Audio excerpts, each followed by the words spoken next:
নমস্কার সবাইকে। ভালো সুইং ট্রেডের জন্য শুধু স্টক নয়, পুরো সেক্টরের ট্রেন্ড দেখা অত্যন্ত গুরুত্বপূর্ণ।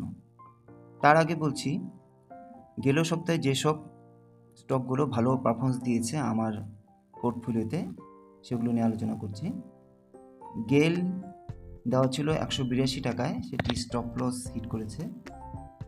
দেওয়া ছিল বিএলএসি 300 টাকা, 324 টাকা পর্যন্ত হাই দিয়েছে।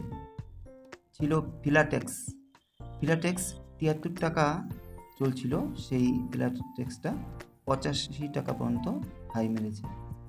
রেডিংটন 321 টাকায় নিয়েছিলাম, 357 টাকা পর্যন্ত ভালো মুভমেন্ট দিয়েছে। ছিল বাজাজ ফাইন্যান্স 1141 টাকা, সেই স্টকটি বেড়ে গিয়ে 1177 টাকা পর্যন্ত গিয়েছিল। ছিল মাহিন্দ্রা অ্যান্ড মাহিন্দ্রা 3396 টাকা নিয়েছিলাম, সেই স্টকটি 3504 পর্যন্ত ভালো মুভমেন্ট দিয়ে আজও একটা জায়গায় পৌঁছে আছে। তো যেটা বলছিলাম, আর আরেকটি কথা, ভিডিও শেষে আমি আমার এই সপ্তাহে কয়েকটি সুইং ট্রেড যেগুলো আমি আমার পোর্টফোলিওতে নেব সেগুলো নিয়ে আলোচনা করব। তো শেষ পর্যন্ত দেখুন। ধরুন ব্যাংকিং সেক্টর শক্তিশালীভাবে উঠছে, তখন সেই সেক্টরে যেসব স্টক ভলিউম বাড়ার সঙ্গে সঙ্গে রেজিস্ট্যান্স ব্রেকআউট দিচ্ছে, সেগুলো সুইং ট্রেডিংয়ের জন্য নজরে রাখা যায়। এটা কিন্তু এক্সাম্পল হিসেবে বললাম। একইভাবে আইটি, অটো, ফার্মা, এনার্জি, যে সেক্টরে মোমেন্টাম বেশি সেই সেক্টরের লিডার স্টক আগে খুঁজুন।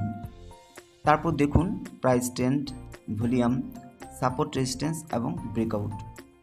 মনে রাখবেন, সেক্টর ভালো হলেই স্টক কিনবেন না, এন্ট্রি এর আগে স্টপ লস অবশ্যই ঠিক করুন। দেখতে হবে sector strong, stock strong, volume strong.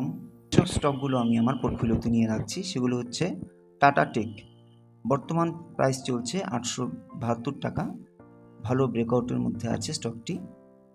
Next stock হলো মাহিন্দ্রা অ্যান্ড মাহিন্দ্রা ফাইন্যান্স, চলছে 408 টাকা, সেটা একটি ভালো ব্রেকআউট জোনে আছে। আরবিএ, যার বর্তমান প্রাইস চলছে 95, এই স্টকটিও ভালো মুভমেন্ট দেওয়ার জন্য আমি আমার পোর্টফোলিওতে নিয়েছি। পরের স্টকটি হচ্ছে মাদারসন সুমি, যেটি বর্তমান প্রাইস 168 টাকা, এই স্টকটিও ভালো মুভমেন্ট দেওয়ার সম্ভাবনা রয়েছে। আরেকটি স্টক দেবআনি, যেটা বর্তমান প্রাইস চলছে 134 টাকা, এই স্টকটিও ভালো মুভমেন্ট দেওয়ার সম্ভাবনা রয়েছে।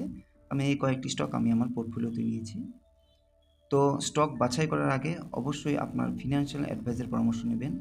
আমি আমার পোর্টফোলিওতে নিয়েছি বলে আপনিও সেই স্টকগুলো তাড়াহুড়ো করে কিনবেন, পরে লস করবেন, সেটা আপনারই লস হবে। তো বলছি, এইসব স্টকগুলো ভালো মুভমেন্ট দেওয়ার সম্ভাবনা রয়েছে।